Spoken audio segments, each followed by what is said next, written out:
নমস্কার। আজকের সবচেয়ে বড় এবং চমকপ্রদ জিওপলিটিক্যাল আপডেটটি আসছে সরাসরি ভারতের ডিফেন্স সেক্টর থেকে।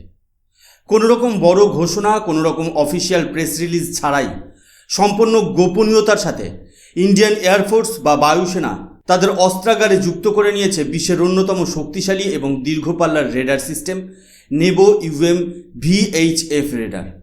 ভারতের আকাশে এবার থেকে কোনো 5G ফাইটার জেট, তা সে চীনের J-20 হোক বা অন্য কোনো শক্তিশালী দেশের স্টেলথ এয়ারক্রাফট, আর লুকিয়ে প্রবেশ করতে পারবে না।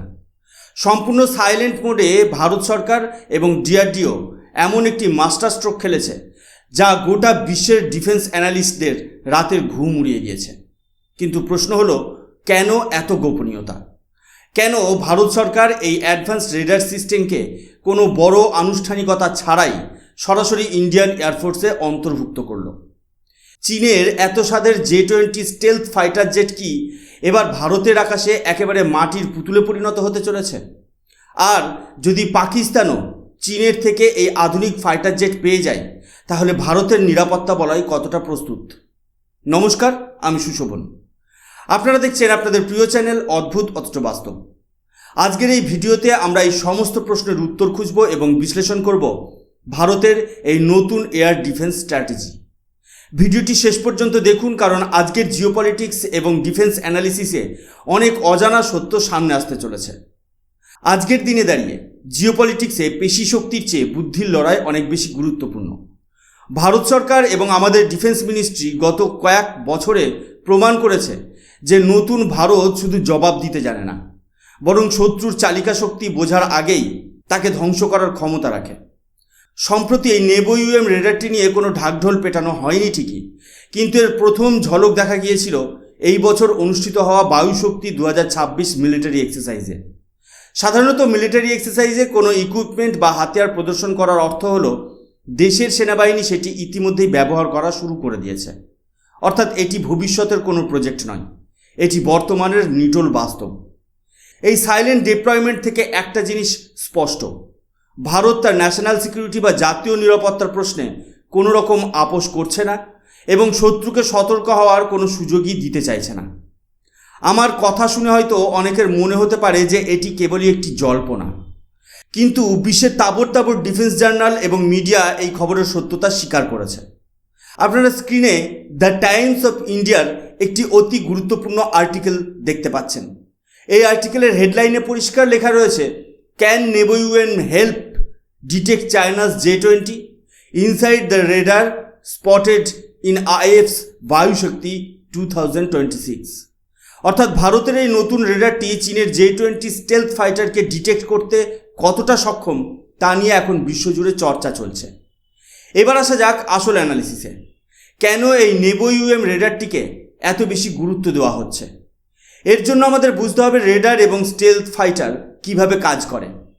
খুব সহজ কথায় বলতে গেলে, সাধারণ বিশ্বে যে রেডারগুলো ব্যবহার করা হয় সেগুলো X ব্যান্ড, C ব্যান্ড এবং S ব্যান্ডে কাজ করে। এই রেডারগুলোর ফ্রিকোয়েন্সি বা তরঙ্গের দৈর্ঘ্য খুব ছোট হয়। আধুনিক 5th জেনারেশন স্টেলথ ফাইটারগুলোকে ঠিক এমনভাবেই ডিজাইন করা হয় যাতে ছোট ছোট তরঙ্গগুলো বিমানের গায়ে ধাক্কা খেয়ে অন্যদিকে ছিটকে যায়, অথবা বিমানের গায়ে থাকা বিশেষ রঙের প্রলেপ সেই তরঙ্গকে শুষে নেয়। ফলে সাধারণ রেডার এই বিমানকে দেখতেই পায় না। কিন্তু এখানেই বাজিমাত করেছে আমাদের নেভো ইউএম। এটি একটি VHF রেডার, অর্থাৎ ভেরি হাই ফ্রিকোয়েন্সি রেডার। এই তরঙ্গ দৈর্ঘ্য এতটাই বড় হয় যে স্টেলথ এয়ারক্রাফটের ডিজাইন এবং তার বিশেষ রং কোনো কাজেই আসে না, বরং তরঙ্গগুলো বিমানের গায়ে ধাক্কা খেয়ে সরাসরি রেডারে ফিরে আসে এবং শত্রুর বিমানের নিখুঁত অবস্থান জানিয়ে দেয়। আপনারা স্ক্রিনে এই দানবাকৃতির রেডারটির ছবি দেখতে পাচ্ছেন। এটি তৈরি করেছে রাশিয়ার একটি বিখ্যাত রিসার্চ ইনস্টিটিউট। এই রেডারটির ক্ষমতা এতটাই বেশি যে খোদ এর প্রস্তুতকারক কোম্পানিটি দাবি করছে এটি শুধু চীনের J-20 নয়, বরং আমেরিকার F-22 এবং F-35 এর মতো অত্যাধুনিক স্টেলথ ফাইটারকেও খুব সহজে চিহ্নিত বা ডিটেক্ট করতে পারে। ভারত সরকারের এই পদক্ষেপ শুধু ভারতের সীমানার মধ্যে সীমাবদ্ধ নেই, এর প্রভাব পড়েছে গোটা ইন্দো প্যাসিফিক রিজিয়নে। স্ক্রিনে আপনারা ডিফেন্স সিকিউরিটি এশিয়ার একটি নিউজ আর্টিকেল দেখতে পাচ্ছেন। এর হেডলাইনে বলা হয়েছে, India deploys Russian Nebo UM anti stealth radar as China's J-20 and J-35 expansion reshapes Indo-Pacific air power balance. এর সোজা অর্থ হলো চীন যেভাবে তাদের J-20 এবং J-35 স্টেলথ ফাইটারের সংখ্যা বাড়িয়ে গোটা এশিয়াতে নিজেদের দাদাগিরি কায়েম করতে চাইছে, ভারত এই একটিমাত্র রেডারের মাধ্যমে চীনের সেই অহংকারে জল ঢেলে দিয়েছে। এখন চীনের কোনো ফাইটার জেট আর ইনভিজিবল বা অদৃশ্য নেই, ভারতের রেডারে তারা স্পষ্ট ধরা পড়বে। এবার যদি আমরা এই রেডারের রেঞ্জ বা ক্ষমতার কথা বলি তাহলে আপনারাও অবাক হবেন। এটি কোনো ছোটোখাটো সিস্টেম নয়, এটি একটি long range surveillance system. Stealth aircraft বা যুদ্ধবিমানের ক্ষেত্রে এর রেঞ্জ হলো প্রায় 600 কিলোমিটার। অর্থাৎ চীনের সীমান্ত থেকে কোনো J-20 ফাইটার ভারতের দিকে উড়ান শুরু করলেই ভারতের সীমানায় ঢোকার 600 কিলোমিটার আগেই ভারত তার অবস্থান জেনে যাবে। আর যদি ব্যালিস্টিক মিসাইলের কথা বলি তাহলে রেঞ্জ প্রায় 1200 কিলোমিটার। শুধু তাই নয়, এই রেডার একসঙ্গে প্রায় 200টি আলাদা আলাদা টার্গেট ট্র্যাক করতে সক্ষম।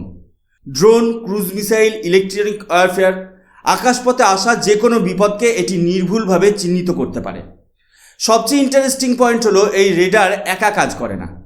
যেহেতু এটি একটি রাশিয়ান সিস্টেম, তাই ভারত এটিকে সরাসরি S-400 এয়ার ডিফেন্সের সঙ্গে যুক্ত করে দিয়েছে। S-400 এমনিতেই বিশ্বের অন্যতম সেরা মিসাইল ডিফেন্স সিস্টেম, কিন্তু তার যে নিজস্ব রেডার রয়েছে তার সঙ্গে যখন এই নেবো-ইউএম শক্তি যুক্ত হয় তখন ভারতের আকাশসীমা আক্ষরিক অর্থেই একটি অভেদ্য দুর্গে পরিণত হয়। একটা কথা মনে রাখবেন, এই নেবো-ইউএম কিন্তু নিজে গুলি ছোড়ে না, এটি হলো পুরো সিস্টেমের চোখ। এটি অনেক দূর থেকে শত্রুকে দেখে ফেলে এবং সেই ডেটা বা তথ্য S-400 বা অন্য মিসাইল ব্যাটারির কাছে পাঠিয়ে দেয়। তারপর আমাদের মিসাইল সিস্টেম টার্গেটের উপর লক অন করে তাকে মাঝ আকাশেই ধ্বংস করে দেয়। আপনাদের আরও একটি প্রমাণ দেখাচ্ছি। স্ক্রিনে দ্য উইকের আর্টিকেলটি দেখুন। হেডলাইনে লেখা রয়েছে IAF prepares for China Pak J-20 stealth fighter jets with Nebo UM radars. Bharat সরকার খুব ভালো করেই জানে যে চীন যদি আগামী দিনে পাকিস্তানকে তাদের আধুনিক ফাইটার জেট দেয় তাহলে ভারতের পশ্চিম সীমান্তেও একটা বড় বিপদের সৃষ্টি হতে পারে। কিন্তু এই রেডারের ফলে পাকিস্তান এবং চীন উভয়েরই সমস্ত স্ট্র্যাটেজি এখন ভারতের হাতের মুঠোয়। ভারত শুধু বিদেশের প্রযুক্তির উপর নির্ভর করে বসে নেই, আমাদের ডিফেন্স মডার্নাইজেশন একটা বিশাল রূপ নিয়েছে। একদিকে যেমন আমরা রাশিয়ার এই রেডার ব্যবহার করছি, অন্যদিকে আমরা সম্পূর্ণ দেশীয় প্রযুক্তিতে তৈরি অশ্বিনী রেডার এবং অরুদ্রা রেডারের মতো 4 ডাইমেনশনাল সিস্টেম ডেভেলপ করছি। তাছাড়া ব্যালিস্টিক মিসাইল ধ্বংস করার জন্য ভারতের কাছে রয়েছে নিজস্ব সোর্ডফিশ রেডার, যা আমাদের ব্যালিস্টিক মিসাইল ডিফেন্স শিল্ডের মেরুদণ্ড। এই সমস্ত রেডার এবং সেন্সরগুলোকে এক সুতোয় বাঁধার জন্য ভারত সরকার নিয়ে এসেছে আকাশ তীর প্রজেক্ট। এটি হলো একটি সম্পূর্ণ network centric command and control system. এই সমস্ত কিছুর মেলবন্ধনে ভারতের আকাশ এখন এতটাই সুরক্ষিত যে শত্রুপক্ষ ভারতের দিকে নজর দেওয়ার আগে 10 বার চিন্তা করতে বাধ্য হবে। আজকের দিনে দাঁড়িয়ে ন্যাশনাল সিকিউরিটির ক্ষেত্রে ভারত সরকার যে প্রোঅ্যাক্টিভ ভূমিকা পালন করছে তা সত্যিই প্রশংসনীয়। সাইলেন্টলি এত বড় একটা শক্তিশালী সিস্টেমকে সেনার অন্তর্ভুক্ত করা প্রমাণ করে যে ভারত এখন কথা কম বলে এবং কাজ বেশি করে। চীনের স্টেলথ ফাইটারের ভীতি প্রদর্শন এখন আর ভারতের উপর কাজ করবে না। এই জিওপলিটিক্যাল মাস্টার স্ট্রোকটি আপনার কেমন লাগলো তা অবশ্যই কমেন্ট করে জানাবেন। আপনি কি মনে করেন যে চীনের J-20 সত্যিই ভারতের এই নতুন রেডারের সামনে টিকতে পারবে? আপনার মতামত নিচে কমেন্ট বক্সে কমেন্ট করে জানান। ভিডিওটি ভালো লাগলে লাইক করুন এবং শেয়ার করুন আপনার বন্ধুদের সাথে, যাতে সবাই দেশের এই দুর্দান্ত সাফল্য সম্পর্কে জানতে পারে।